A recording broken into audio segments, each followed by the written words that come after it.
Hello everyone. Once again, I would like to welcome you all in Balaji online classes. I am Samra Usmani and today I am going to illustrate rest of the topics of chapter 3 of SST of class 3rd. Before begin the chapter, I think we should do a quick revision कि हमने last यानी previous video में क्या क्या पढ़ा था. So in my previous video, we already studied about our motherland कि India हमारी motherland है and it is the 7th largest country in the world in area and the 2nd largest country in the world in terms of population. Area wise जो है वो India क्या है world में 7th largest country है और population के term में 2nd largest country है. इंडिया इतनी बड़ी कंट्री है और यहाँ पे क्या है जो लैंड सरफेस है यहाँ पे वो हर जगह अलग अलग है. सो हमने जो पहला टॉपिक पढ़ा था वो था माउंटेन्स. माउंटेन्स क्या होते हैं? A mountain is a very high land mass with sloping sides and peaks. Basically mountain जो है वो एक high land mass होता है जिसका sloping side होता है यानी sloping sides होते हैं और एक peak होता है. हमें mountains कहाँ देखने को मिलते हैं इस तरह के high land mass वाले इंडिया के नॉर्थ पोर्शन में और इन mountains को हम हिमालय बोलते हैं. Okay, Himalayas. So Mount Everest is the highest mountain peak in the Himalayan mountains. और ये जितने भी mountain peaks होते हैं इसमें सबसे highest mountain peak क्या है हमारा Mount Everest है. एंड हमारी कंट्री की बहुत सारी रिवर हैं गंगा यमुना ब्रह्मपुत्र जो इन्हीं हिमालयन माउंटेन से ओरिजिनेट हुई हैं यानी बेसिकली यहीं से निकली हैं और पूरी कंट्री में अलग अलग बहती हैं. सेकेंड टॉपिक हमारा था हिल्स. हिल्स क्या होता है? The central and southern part of India have mountains which are low in height. हमारे इंडिया के सेंट्रल और सदर्न पार्ट्स में जो माउंटेन होते हैं वो हाइट में थोड़े से छोटे होते हैं.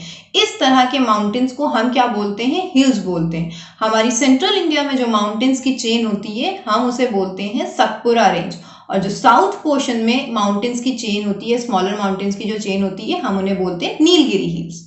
नेक्स्ट टॉपिक हमने पढ़ा था प्लेन्स. प्लेन्स क्या होता है? हमारी कंट्री का कुछ पोर्शन होता है जिसका जो लैंड होता है वो स्लाइटली लो होता है यानी नॉर्मल लैंड से थोड़ा सा नीचे होता है. इस तरह के एरिया को हम बोलते हैं प्लेन्स. हमने दो तरह के प्लेन्स पढ़े थे. फर्स्ट था हमारा नॉर्दर्न प्लेन्स. हमें नॉर्दर्न प्लेन्स कहाँ मिलते हैं? जो हमारे हिमालयन माउंटेन्स हैं उसका जो साउथ पोर्शन है वहाँ पे जो लैंड यानी स्लाइटली लो लैंड्स होते हैं हम उन्हें नॉर्दर्न प्लेन्स बोलते हैं. सेकेंड हमने पढ़ा था कोस्टल प्लेन्स. कोस्टल प्लेन्स हमें कहाँ देखने को मिलेंगे? हमारी कंट्री का जो ईस्टर्न और वेस्टर्न पार्ट है इनका जो केस कोस्टल एरिया है. कोस्टल आपको पता है जहाँ पे लैंड और सी मिलता है वहां पे जो स्लाइटली लो लैंड्स होते हैं उन्हें हम कोस्टल प्लेन्स बोलते हैं. तो बहुत सारी रिवर्स हैं हमारी महानदी गोदावरी कृष्णा कावेरी जो इन प्लेन से होकर बहती हैं इनके ऊपर से बहती हैं इसलिए ये जो प्लेन्स हैं ये बहुत फर्टाइल होते हैं. लास्ट टॉपिक जो हमने पढ़ा था वो था प्लेट्यू. प्लेट्यू क्या होता है? The southern part of India has a flat and uneven land surface. हमारे जो इंडिया का सदर्न पार्ट है उसका जो लैंड सरफेस है वो कहीं कहीं फ्लैट है कहीं कहीं अनइवन है. जैसे मैंने आपको उस दिन एग्जांपल दिया था कि हम जब रोड पर होते हैं तो कहीं कहीं हमारी रोड एकदम फ्लैट होती है और कहीं कहीं बहुत ही अनइवन होती है यानी ऊपर नीचे होती है. तो क्योंकि अगर ये ऊपर नीचे होते हैं तो अपने आसपास के लैंड से ये दिखने में थोड़े से ऊंचे लगते हैं. इस तरह के लैंड को हम प्लेट्यू बोलते हैं और हमारी कंट्री का बहुत ही लार्ज पोर्शन जो है वो प्लेट्यू से कवर है. इसको हम एक और चीज बोलते हैं इसे हम बोलते हैं हमारी जो नेचुरल वेल्थ है उसका स्टोर हाउस है. ओके सो रिवीजन हो गया. आई होप आपको याद आ गया होगा कि हमने क्या क्या पढ़ा था. सो टुडे हम स्टार्ट कर रहे हैं. The next topic is desert. Desert सबको पता है किसे कहते हैं हम? रेगिस्तान को. A large area in the north western part of a country is dry barren and covered with sand. हमारी कंट्री का जो नॉर्थ वेस्टर्न पार्ट है जैसे कि अगर आप पेज टर्न करोगे तो यहाँ पे आपको इंडियन मैप दिख रहा है और जो मैप है इसमें जो नॉर्थ वेस्टर्न यानी वेस्ट पार्ट की तरफ अगर आप देखोगे तो वहाँ राजस्थान है. सबको पता है कि राजस्थान जो है वो बहुत ही ड्राई लैंड है राजस्थान का ना. वहाँ पे बहुत ही ज़्यादा डेजर्ट एरिया है राजस्थान में. सो इस तरह के जो लैंड होते हैं जो बहुत ज़्यादा ड्राई बैरन और जो है सैंड से कवर होते हैं इस तरह के लैंड को हम क्या बोलते हैं? डेजर्ट बोलते हैं. द ग्रेट इंडियन डेजर्ट और the Thar desert that lies in the north western part of a country. और ये जो नॉर्थ वेस्टर्न पार्ट है हमारी कंट्री का इसमें दो सबसे बड़े डेजर्ट हैं. कौन से? The great Indian desert and the Thar desert. This region is hot and dry. ये जो रीजन है यानी ये जो एरिया होता है ये बहुत ही ज्यादा गर्म होता है और बहुत ज्यादा ड्राई होता है. इस वजह से ये जो पोर्शन है इसमें जो है जो प्लांट्स और ट्रीज होते हैं वो बहुत कम मिलेंगे हमको और यहाँ पे जो लाइफ होती है लोगों की वो बहुत ज्यादा टफ होती है. नेक्स्ट है हमारा peninsula. The southern part of India is bounded on 3 sides by water bodies. यानी हमारी कंट्री का जो सदर्न पार्ट है यानी बॉटम जो पोर्शन है वो 3 तरफ से वाटर बॉडी से घिरा है। फॉर एग्जाम्पल ये हमारी कंट्री का सदर्न पोर्शन है, ठीक है, और ये 1, 2 एंड 3 3 तरफ से वाटर बॉडीज से घिरा है। जो हमारा वेस्ट साइड है वहां पे कौन सी वाटर बॉडीज है हमारी, अरेबियन सी, यानी जो वेस्ट साइड का पोर्शन है ये किस वाटर बॉडी से घिरा हुआ है, अरेबियन सी से। जो साउथ पोर्शन है यानी जो नीचे का पार्ट है वो किस वाटर बॉडी से घिरा हुआ है, इंडियन ओशन से। और जो हमारा ईस्ट पार्ट है वो किस तरफ की वाटर बॉडी से घिरा हुआ है, बे ऑफ बंगाल। तो इस तरह के जो लैंड होते हैं जहां जो 3 तरफ से वाटर बॉडीज से घिरे होते हैं इन्हें हम पेनिनसुला बोलते हैं। और जो इंडिया का सदर्न पार्ट है उसमें जो इस तरह के लैंड मिलते हैं उसे हम इंडियन पेनिनसुला बोलते हैं। Okay, next is island. Island और पेनिनसुला में बहुत थोड़ा डिफरेंस होता है। पेनिनसुला जो होता है वो 3 साइड से वाटर बॉडीज से घिरा होता है, यानी उसके 3 साइड्स वाटर बॉडी होती है और एक तरफ लैंड होता है। बट जो आइलैंड होता है वो चारों तरफ से वाटर बॉडीज से घिरा होता है। इंडिया में हमें बेसिकली 2 टाइप्स के 2 ग्रुप्स ऑफ आइलैंड है इंडिया में। जो फर्स्ट है वो अंडमान एंड निकोबार है।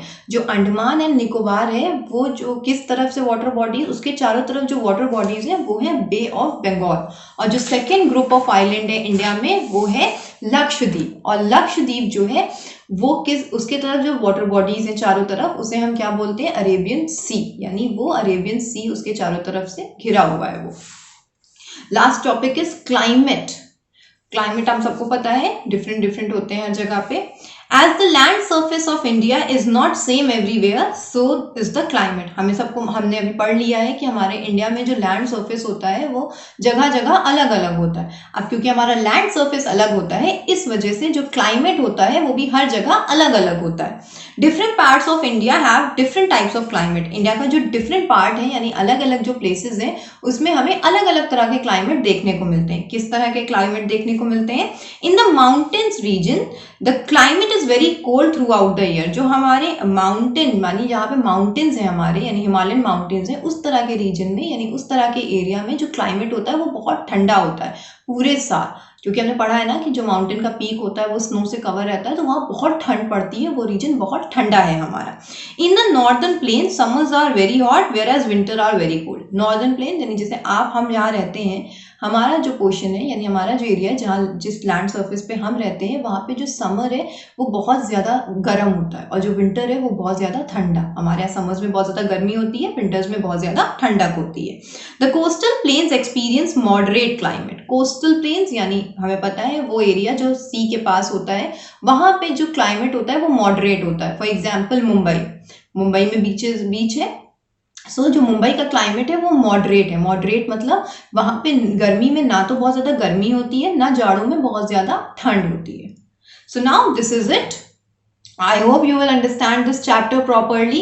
Read this chapter thoroughly and if you have any question, any confusion, any query, so we'll discuss it in the class when your school will open and your notes will be uploaded on School Mitra. Copy your notes from there. Till then, take care of yourself. Stay happy, stay healthy. Bye bye.